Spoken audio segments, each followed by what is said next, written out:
Okay, so let's discuss about promoter probe vectors, PET vectors, and PAC vectors.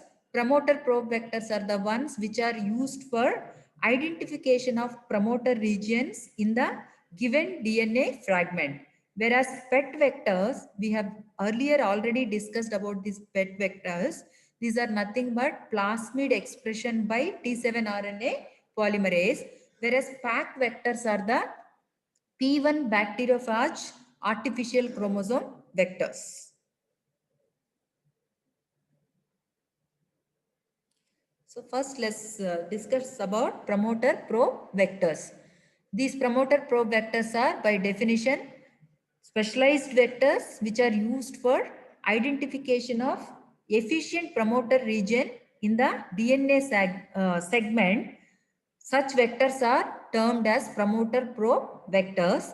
So what we need for this, promoterless reporter genes are used for constructing these promoter probe vectors. So in order to identify whether the promoter is there or not in the given DNA sequence, we use the reporter genes, and the DNA fragment under consideration will be constructed upstream to the reporter gene. If this reporter gene is expressed, it means that that DNA fragment contains the promoter sequence. So that these reporter genes, whatever we are incorporating, they will not be having any promoters. If at all they are expressed by the presence of promoter, which is present by the presence of promoter in the DNA sequence under consideration.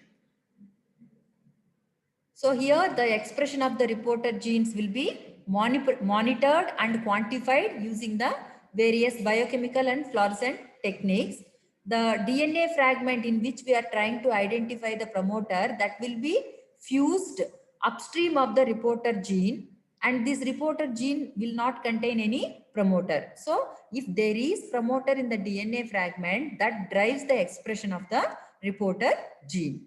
But there is no guarantee that the DNA sequence which behaves as promoter in the recombinant host, that need not behave in the same way in its native host. So that's how further characterization is required in order to define the true novel promoter. So few examples are given here. Promoter probe vector families are POT, where we have the example of PRU1161, and PJP2, where we have the example of PRU1156. So in these two families, comparatively, the POT vectors have high copy number, but they have low stability in comparison with PJP2 vectors. The applications of these promoter probe vectors. These promoter probe vectors were constructed for Streptomyces lividans using the expression of the E. coli chloramphenicol acetyltransferase gene. So this chloramphenicol acetyltransferase gene of E. coli, that was used as indicator of promoter activity. And these vectors have been used to isolate and to study the activity of DNA sequences which contain the transcriptional signals from Streptomyces. Similarly, there is another organism, Brevibacterium flavum. It's very important microorganism for the production of amino acids for industrial applications like industrial fermentation. So, knowing the promoters or the knowledge of promoters in this organism is essential for efficient modulation of gene expression in metabolic engineering studies. So that is about promoter probe vector. So in simple way to understand, promoter probe vectors are used to identify the promoter regions in the given DNA sequence. Here to use as indicator, the DNA fragment will be constructed upstream to a reporter gene, and that reporter gene does not contain any promoter sequence. So in that case, if the indicator or reporter gene is expressed, that indicates the presence of promoter in the given DNA sequence. Of course, we looked at few examples also. Many times as a short question, these promoter probe vectors were asked either for 3 marks or 5 marks. Whereas PET, these are the plasmid for expression by using T7 RNA polymerase. This we have discussed when we were discussing about expression vectors. But separately also it is given. Many topics are like, repetition or overlapping in the syllabus. So this PET vector system is used for cloning and also expression for the production of recombinant protein in E. coli. This is registered under the trademark of Novagen. The original PET vector system was constructed by Studier and his colleagues. So as I told you, this PET is plasmid for expression by T7 DNA polymerase. These vector systems, they utilize the bacteriophage T7 RNA polymerase promoter to drive the high level expression of the cloned gene in E. coli. And currently, this PET vector is the prokaryotic system of choice for expression of the foreign proteins. And as I told you, developed at Novagen with these enhanced characteristics. Let's see the characteristics. In fact, while discussing about expression vectors, we have taken the vector containing T7 RNA polymerase promoter as example. So in that case, the host organism should be able to produce T7 RNA polymerase. So the host organism is the mutant strain of E. coli that encodes the T7 RNA polymerase. So here the target genes are cloned under strong T7 bacteriophage promoter, and the expression of the target protein is inducible by providing T7 RNA polymerase in the host cell as an inducing signal. As I told you just now, the host organism should be able to produce T7 RNA polymerase enzyme. But what happens, the target gene is in the initial stages, it is cloned to host cell that doesn't contain the T7 RNA polymerase, so that the plasmid stability can be increased. Once the plasmid stability is well settled, then it can be transformed into non-expression host. The recombinant plasmid will be transferred and then expression will be taking place in that host organism containing T7 RNA polymerase gene in its genome. In addition, this vector also contains the selection markers like ampicillin and kanamycin.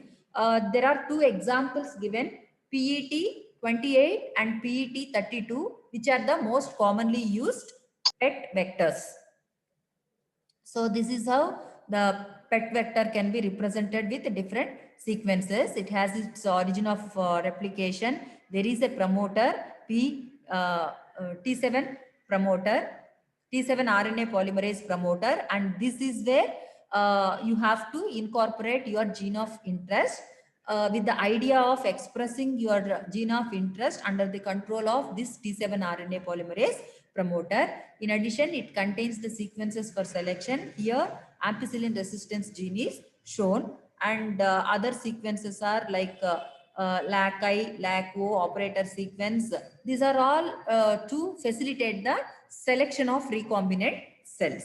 So these are the important sequences that are present in plasmid for expression by T7 RNA polymerase, which is called PET vector.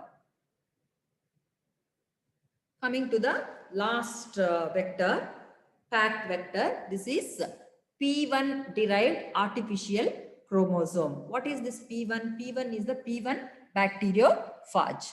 So this is one type of vector which is used to clone DNA fragments in E. coli cells. What is the purpose of developing this P1 derived artificial chromosome? That is, in order to overcome few of the problems associated with plasmid vector. So this is the method for cloning and packaging DNA fragments using bacteriophage P1 system.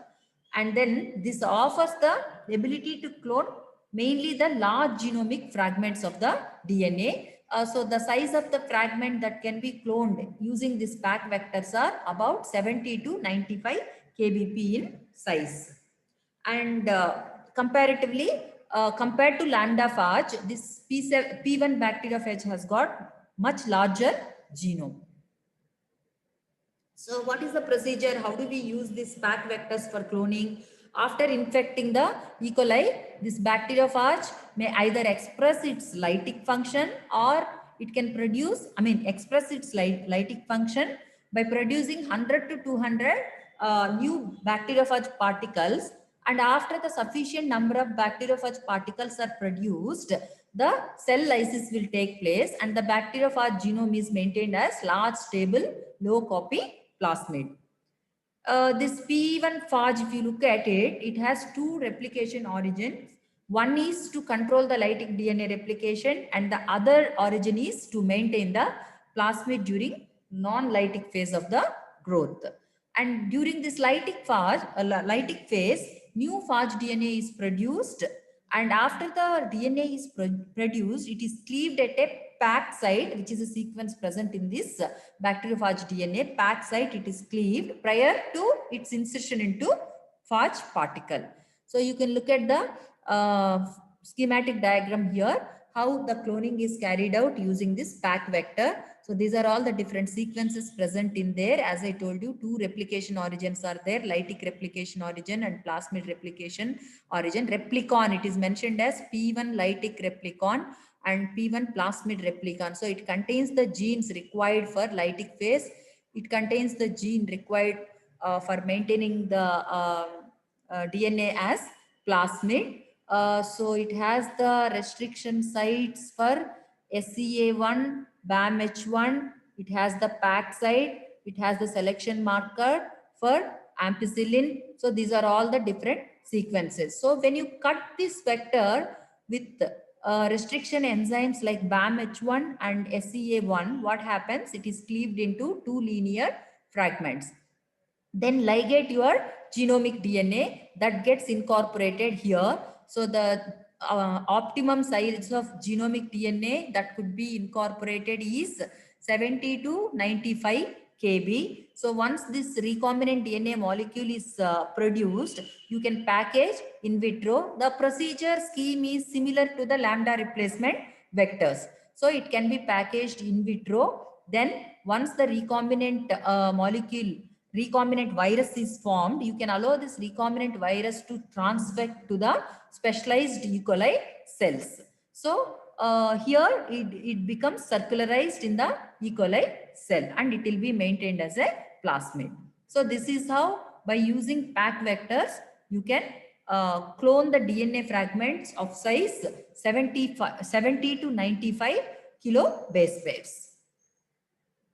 The major advantages of these PAC vectors are larger size of DNA fragments can be inserted into the vectors and no rearrangements or deletion of methylated DNA will occur because of the use of restriction minus host strains. The host strain whichever we use, that does not contain any restriction enzymes. So there will be no rearrangement or deletion of methylated DNA could take place, and the recombinant DNA can be easily recovered as plasmid for further screening and manipulation. So this is about P1 derived artificial chromosomes, another set of vectors which can be used for E. coli host organism. So these are the three vectors which were left from the unit 1 I wanted to discuss in today's class. Are there any questions about these topics? Even PAC vector, PET vector had all been asked for 5 marks so far, but we never know. 2-3 different types of vectors can be put together and it can be asked for even 15 marks. If there are any questions from your side, I would be able to answer.